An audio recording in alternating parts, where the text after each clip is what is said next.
आज आम जातीय जीवन द्वितीय भागटी पढ़ा। यही भिडियो रे आमे जातीय जीवन उदाहरण सब पढ़ा जहाँ मधुसूदन दास तांको अभिभाषण रे प्रकाश करिसंती।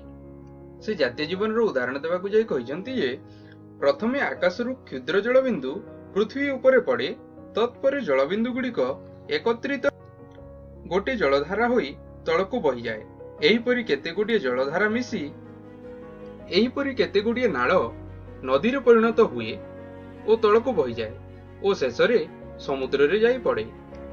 आपण माने देखंतु सबु स्थल रे सबु अवस्था रे जल निजर जातीय गुण को धारण करी जातीय जीवन टेक रखिअछि। जलर जातीय गुण निम्न गति। लेखक ठारे जातीय जीवन उदाहरण देवाकू जाई जलर उदाहरण देइछंती एवं कहिसंती जे जल गोटे गोटे बिंदु होई आकाशरू पड़ी गोटे नाଳରେ परिणत हुए एवं नाल गुड़िक ताहा बही जाई गोटे नदी रे परिणत हुए एवं नदी गुड़िक जाई गोटे समुद्र रे मिसी जाती। एही सब अवस्था रे जल निजर जातीय गुण को हराई न थाए। जलर जातीय गुण हैला निम्न गति, अर्थात से सब बेले बही चले। सेटा ही से लेखक एठारे कहबाकू चाहछंती जे सबु स्थल रे अर्थात से गोटे बुंदा जल होई थाउ ना गोटे महा आकाश महा गभीर एक समुद्र होई थाउ, से सबु समय रे तार जातीय गुण को टेक रखी अछि। से अर्थात जल सबु समय रे तार निज जातीय गुण को धारण करी रखी अछि। विद्यमान और महासमुद्र मध्य जल निजर जातीय गुण को हराई पारि नाही, अर्थात यही बिंदुए जल रे जेपरि जल तार निज जातीय गुण को बजाय रखिछि सेही ठीक सेही परि महासमुद्र रे आताल जल थिले मध्य से निजर गुण को हराई पारि नाही। से एबे कहबाकू चाहछंती ता आम्भ मानक वास्तविक जीवन रे किपरि परिलक्षित हेउछि। आम्भ समस्तंकर मन रखिबा उचित जे आम्भ मानकर जातीय जीवन अछि। जल जेपरि निजर जातीय जीवन टेक रखिछि ठीक सेही परि आम्भ मानक मध्य जातीय जीवन अछि। सबु अवस्था रे सबु काल रे सबु स्थान रे आम्भे माने प्रत्येक जातीय जीवन टेक रखी कार्य करिबा एकांत आवश्यक। जल जेपरि गोटे बुंदा होइतिले मध्य से गोटे नाळ रे थिले किंबा नदी रे बही जाउतिले किंबा गोटे महासमुद्र रे थिले तार अवस्था तार स्थान परिवर्तन हेले सुद्धा से तार जातीय जीवन टेक रखिछि। ठीक सेही परि आमे माने मध्य सबु अवस्था रे सबु काल रे आम्भ मानकर जातीय जीवन टेक रखिबा एकांत आवश्यक। आम्भ मानक मध्यरु जेबे केही भ्रम रे पड़िथांती से भ्रम अति शीघ्र संशोधन करिबा एकांत आवश्यक। जदि आमे गोटे समाज रे रहुचे गोटे जाति रे रहुचे तेबे आम्भ मानक मध्यरु जदि केही भ्रम रे पड़िथांती ताहा अति शीघ्र ताकू ठीक अर्थात संशोधन करी ताकू बुझाई देबा नितांत आवश्यक। लेखक कहिसंती जेबे केही जणे ओडिया जाति को गाली करे ताहेले तुम मानक मन रे राग हुए काहीकि ताहा आम मानक प्रश्न पचारिचंती।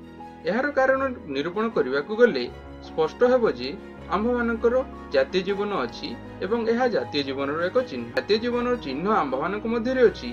तेबे आम्भ मानक प्रत्येक जे कोनोसी कार्य करू सेतेबेले निजको सर्वप्रथमे एही प्रश्नटी पचारिबा आवश्यक।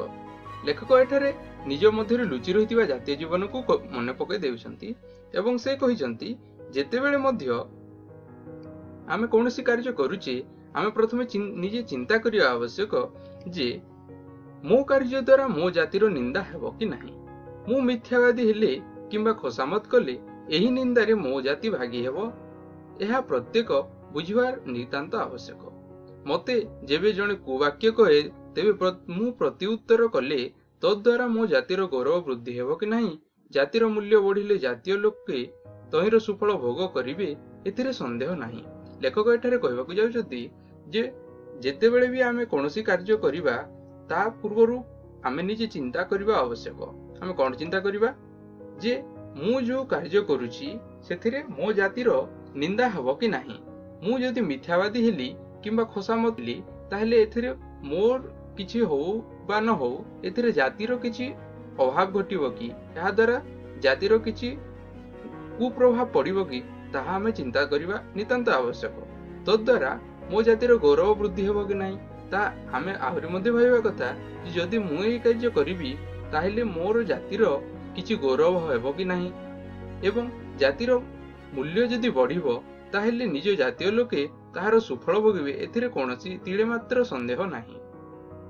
ଲେଖକ ସଭାପତି ମହାଶୟ ଅର୍ଥାତ୍ ସେହି ସମ୍ମିଳନୀର ସଭାପତି ମହାଶୟ ଦେଇଥିବା ଏକ ବକ୍ତୃତାକୁ ମନେ ପକାଇ ଦେଇ କହୁଛନ୍ତି, ଜାପାନ ଜାତିର ଉନ୍ନତିର ମୂଳମନ୍ତ୍ର କଣ? ସେ ତାଙ୍କ ସଭାପତି ମହାଶୟ କହିଥିଲେ, ଜାପାନ ଜାତିର ଉନ୍ନତିର ମୂଳମନ୍ତ୍ର କଣ? ମୋର ପ୍ରାଣ ଯାଉ କିନ୍ତୁ ଜାପାନୀ ଜାତିର ମାନ ବୃଦ୍ଧି ହେଉ। ଏହି ଭାବ ପ୍ରତ୍ୟେକ ଜାପାନୀଙ୍କ ହୃଦୟରେ ନୃତ୍ୟ କରୁଅଛି। ଏହି ଭାବ ଯୋଗୁଁ ଆଜି ଜାପାନୀ ଜାତି ପୃଥିବୀରେ ସର୍ବତ୍ର ପୂଜିତ ହେଉଅଛି। ମୁଁ ଦିନେ ମରିବି, ମୁଁ ଆଜି ମଲେ ମୋ ଜାତିର ମାନ ବୃଦ୍ଧି ହେବ, ପୂର୍ବପୁରୁଷଙ୍କର ମାନ ବୃଦ୍ଧି ହେବ ଓ ମୋର ସନ୍ତାନ ସନ୍ତତି ମାନଙ୍କ ମାନ ବଢିବ।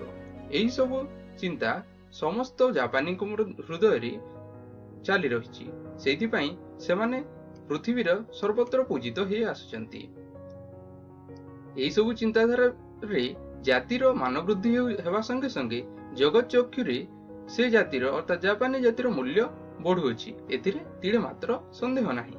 ଉଦାହରଣରେ ଆଉ ଟିକେ ଯୋଡ଼ି ଦେଇ କହୁଛନ୍ତି ଯେ ଜାପାନୀ ଜାତି ଟଙ୍କା କରଜ ନେବାକୁ ବିଜ୍ଞାପନ ଦେଲା ମାତ୍ରେ ସମସ୍ତ ସଭ୍ୟ ଜାତି ତାଙ୍କୁ ଟଙ୍କା ଦେବା ପାଇଁ ପ୍ରସ୍ତୁତ ହେଉଛନ୍ତି। ଅର୍ଥାତ୍ ଯଦି କେହି ଜାପାନରେ କିଛି ଟଙ୍କା କରଜ ନେବା ପାଇଁ କୌଣସି ବିଜ୍ଞାପନ ଦେଉଛି, ତାପରେ ପରେ ତାର ଜାତିର ବ୍ୟକ୍ତିବିଶେଷ ତାକୁ ଟଙ୍କା ଦେବା ପାଇଁ ପ୍ରସ୍ତୁତ ହେଇଯାଉଛନ୍ତି। ଏଥିର କାରଣ ଜଗତ ଚକ୍ଷୁରେ ଜାପାନ ଜାତିର ମୂଲ୍ୟ ବଢୁଅଛି। ଯେତେବେଳ ପର୍ଯ୍ୟନ୍ତ ବ୍ୟକ୍ତିଗତ ଜୀବନକୁ ଜାତି ନିମନ୍ତେ ବଳି ଦେବାକୁ ଶିଖି ନାହାନ୍ତି, ସେତେବେଳ ପର୍ଯ୍ୟନ୍ତ ଜାତୀୟ ଜୀବନ ଗଠିତ ହୋଇନାହିଁ ବୋଲି ଜାଣିବାକୁ ହେବ ଓ ତେତେବେଳ ଯାଏଁ ଜାତୀୟ ଜୀବନର ମୂଲ୍ୟ ଲୋକମାନେ ଜାଣି ନାହାନ୍ତି ବୋଲି କହିବାକୁ ହେବ। ଏଠାରେ ଲେଖକ କହୁଛନ୍ତି ଯେ ବ୍ୟକ୍ତିଗତ ଜୀବନ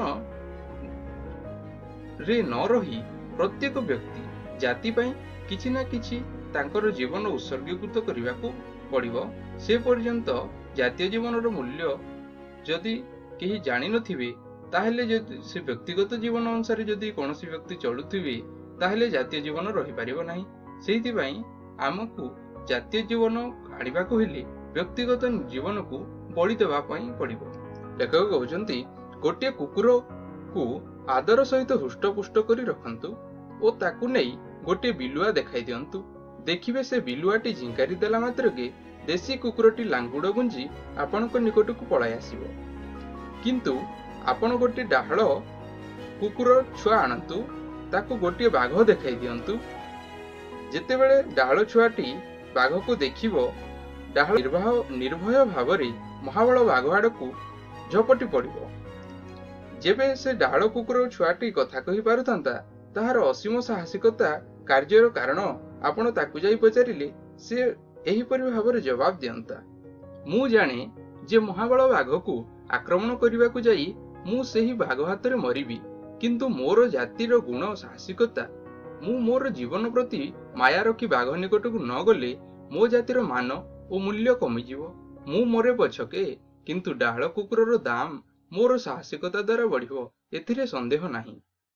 ଲେଖକ ଏଠାରେ ଦେଶୀ କୁକୁର ଏବଂ ଡାହାଳ କୁକୁର ମଧ୍ୟରେ ଥିବା ପାର୍ଥକ୍ୟକୁ ଦର୍ଶାଇ ଦେଇଛନ୍ତି। ଦେଶୀ କୁକୁରଟି ଲାଙ୍ଗୁଡ ଗଞ୍ଜି ସେ ଡରିକି ପଳେଇ ଆସିବ, ନିଜ ପାଖରେ ଲୁଚି ରହିବ, କିନ୍ତୁ ଗୋଟେ ଡାହାଳ କୁକୁର ସେ ତାକୁ ଯଦି ଗୋଟେ ମହାବଳ ବାଘ ମଧ୍ୟ ଦେଖାଇ ଦିଆଯାଏ, ତାହେଲେ ମଧ୍ୟ ସେ ତା ବାଘ ଉପରକୁ ଝପଟି ପଡିବ। କାହିଁକି? ସେ ତାର ନିଜର ଜାତୀୟ ଗୁଣ ଅର୍ଥାତ୍ ସାହସିକତା ହେଉଛି ତାର ଜାତୀୟ ଗୁଣ। ତାର ଜାତୀୟ ଗୁଣକୁ ସେ ବଜାୟ ରଖିବା ପାଇଁ ସେ ନିଜେ ମଲେ ପଛେ ତାର କିଛି ଚିନ୍ତା ନାହିଁ, କିନ୍ତୁ ସେ ଯେଉଁ ଦାମରେ ବିକ୍ରି ହେଉଛି, ଅର୍ଥାତ୍ ଗୋଟେ ଡାଳ କୁକୁର ଛୁଆ ଯେଉଁ ଦାମରେ ବିକ୍ରି ହେଉଛି, ସେଇ ଦାମରେ ବାକି ସମସ୍ତ ଜାତିର ଡାଳ କୁକୁର ମଧ୍ୟ ସେଇ ଦାମରେ କିପରି ବିକ୍ରି ହେବେ ତାର ପ୍ରତି ଚିନ୍ତା କରି ସେ ବାଘ ଉପରକୁ ଝପଟି ପଡିବ।